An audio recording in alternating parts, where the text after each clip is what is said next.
Well, welcome. Thank you. So the focus of SportsEd is more about the education of it, kind of the psychology of it. And I'd be curious to hear, because you've had a trajectory, and tell me about your inside, like what's going on in your head when you're playing. Can you tell me about that? Yeah, so like a performance mindset, I guess is what you call it.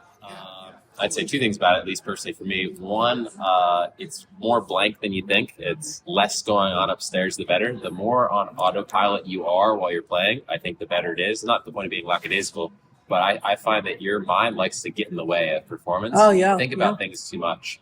It cannot go well. Whereas your body kind of knows what to do based on muscle memory. Right? Wow. If you kind of just trust it to do its thing, it usually does. And of course, you need to think about some exterior things sometimes, whether it's strategy or this or that. But most you kind of want to let your body do its thing, get your mind out of the way. And the other aspect of that, kind of something that I call like a flow state, is something that you're always pursuing, which is its body doing its autopilot thing at the most elite level, where you almost feel like it's doing what it should do before you even needed To tell you it needed right. to do it. Yeah, you didn't tell it to do it; it was just there. Yeah. And that's like the best feeling you pick up. Even to talk about it, it still gives me chills. And you don't achieve that very often, but it's kind of always the goal. Do you, when that does not happen, what do you have a routine to kind of bring yourself back? There's all types of stuff, and it's not really a bring it back thing. Like it's more rare even than I think most people realize. For me, it might be like 4 times a year, basically. So you're always kind of pursuing it, and the closer you get to it, the better you feel. But there's no like getting back to it because it doesn't actually happen that often. But one, kind of the blank mind, it helps a lot. Not thinking about too much, letting your body do its thing more. The more prepared you are and the more routine oriented you are, the more your body's going to feel that, I think. So making sure you're prepared in terms of training, eating, sleep, all that stuff. And the more consistent you are with that stuff, the more comfortable you're going to feel. How many hours do you, when you're training for something like this? I mean, when I'm at home, in between tournaments, obviously tournaments are a different thing, but before tournaments and that normal training routine, it'll be usually like 2 to 3 hours on the court in the morning, hour in the gym, some recovery time, and then eating and sleeping, kind of having those routines.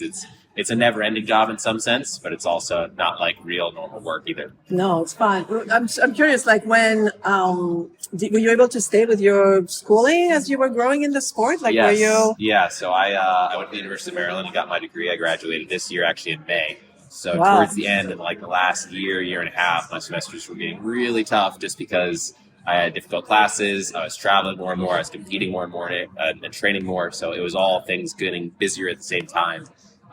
So the first couple of years, I juggled it decently. Towards the end, it was getting more and more difficult, and I was just really happy to actually finally finish because I feel like if it had much longer to go, I would have just been like, I can't do it anymore. Enough. Right? I'll go back when I'm 50. Yeah, the timing was perfect where my second to last semester, that fall of 2021, I was like, okay, this is terrible, but I only have one more left, so I'm just going to get it done. Because that was like... That's another kind of mental game, right? Yes, You're accompanied yourself. Super mental, time management, traveling 11 of the 13 weekends of the semester. It was crazy. But I'm just glad I got it done. Where do you think the sport is going? I mean, everybody's talking. There's whispers of the Olympics. What do you think? The Olympics is something that's not super important to me personally. I think it's an awesome thing, but it's more a coincidence of a bunch of other great things happening, like it being played all around the world, right? Yeah. I'd say that would be, if I could choose Olympics or it being played and all around the world, I'd choose that, right? It's an amazing sport. It brings a lot of joy to people. I think it brings a lot of people together. It's something that's truly a sport for anybody. It's a participation sport, right? You play it, you like it. It's not that expensive. You can start playing well. Yeah, it's accessible. It's just it's got so many things going for it. And that's why I think it's awesome that it can be played anywhere around the world and enjoyed. And that's where I see it going. I think it's the best participation sport that I've ever played. And at the same time, it's not just participation. You can go as deep as you want with it. You can play professionally. Clearly. So it's definitely the best sport for everybody around the world that I've seen. Jay and I were talking because he's from France, so am I. And we were both like, every time we go back, I mean, I'm sure he has different conversations than I do, but we're like, pickleball. People are like, what is that? Is it like tennis? Is it ping pong? Like, they are still there. And I'm like, well, I don't understand. It's like here, it's like no one has not heard of it, right? So describing ping pong, but not.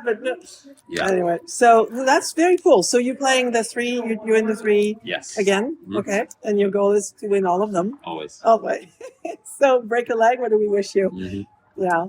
Whatever the custom is. That flow. Find that flow. Thank you so much for stopping by. This was really lovely.